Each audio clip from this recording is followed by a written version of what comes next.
Hello everyone, welcome back to my channel Daily English with a Homemaker. Remember, learning English is just planting a seed. If you water it daily with practice, it will surely grow into a big, strong tree. So never give up.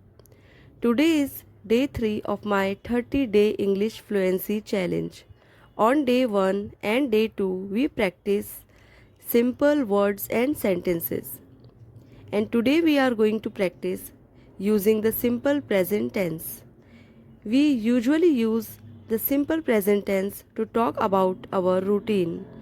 So friends, here is my daily routine, and by following this you can also prepare and practice your own daily routine. I wake up at 7 in the morning. I wash my face and brush my teeth. I freshen up and comb my hair. Then I make my bed and prepare breakfast. After that, I read the newspaper and a page from a book. Next, I make my to-do list for the day. Then I start preparing lunch, and finally I serve the food to my family.